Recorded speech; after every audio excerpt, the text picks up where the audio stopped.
So we're here with Miss Dawn Smith. She has had a long-standing tradition in her family, make rum popo at Christmas time. We know for a lot of families it's about the ham, it's about getting together, it's about decorating the houses, and for many other families, it's about having a good drink at Christmas time. So Miss Dawn, talk to me about why is it that rum popo is such a big thing in your family?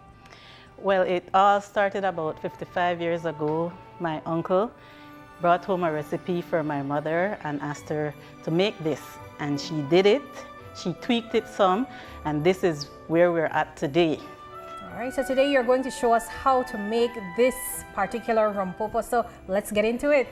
Okay, well, the first thing we do is we start with an evaporated milk. And this is just a very small batch of it.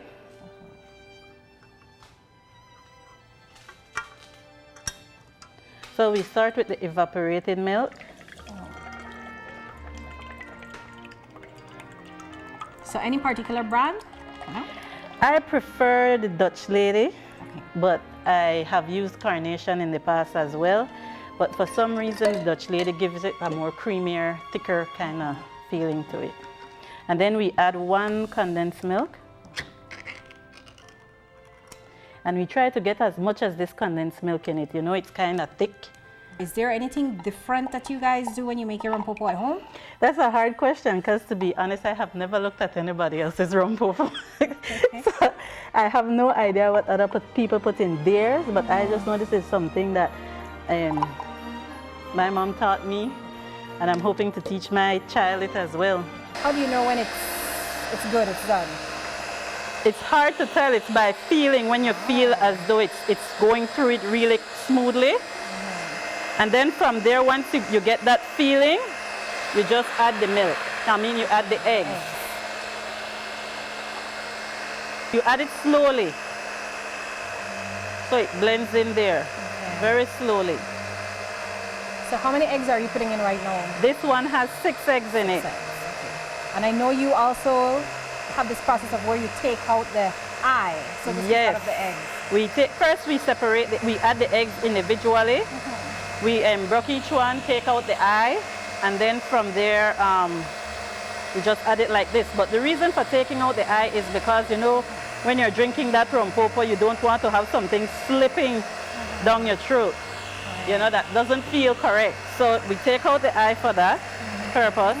And you just mix it until you see all the yellow from the eye has disappeared. And then you take it up 1 more speed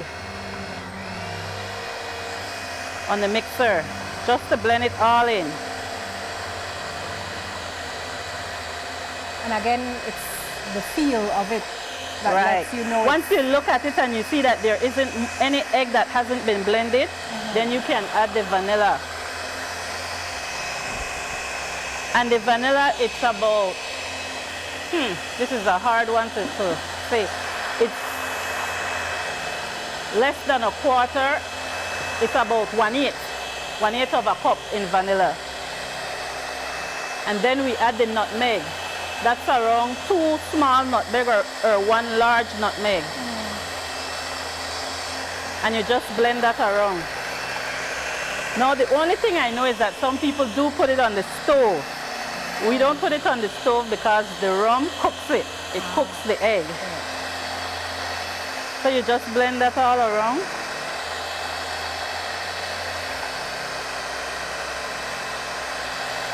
And then you add the rum. Again, is there any particular rum or a type of rum that you look for when you make your rum popo? We use the extra strong rum. So it's not a lot of rum that we use. In this case, it was only 1/4 of a cup. But it's the extra strong rum.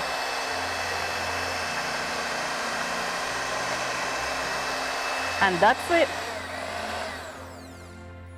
And you just measure it out.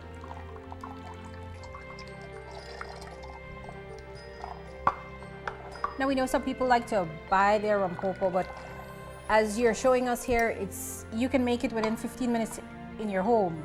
Give it the flavor, you know, the little kick that you want. Yes. And the part that takes the longest is actually the egg breaking. That takes a lot of time. But Other from that, to blend it, it's a quick process. And when you do fill it, some people might say, well, okay, it's not all the way to the top. The reason is because you need to give it room to shake, because the nutmeg tend to settle at the top. And so you want to give it that room that you can shake it vigorously and drink it. Right. And it's really nice if you freeze it. Put it in the freezer and freeze it. It's really nice. Yes, it's like ice cream. It's nice like that. We have one of my coworkers here who's going to help us to test this out. He knows alcohol a little better than I do, so he'll be able to tell me if Miss Dawn's Rum Popo is really good as we've been hearing.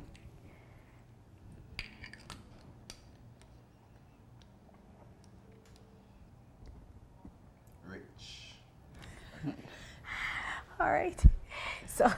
So we have Ken Roy's stamp of approval. He says that it's rich. And he's enjoying it. And he's To the enjoying very it. last drop. And he's enjoying it, right. There's still time to place orders. And if you do want your Rum Popo for Christmas or even for the new year, you can always contact me. My number is 610-3088. Or you can find me on Facebook. You can WhatsApp me at that number as well. My Facebook is the same, Dawn Smith. You can reach me through those means.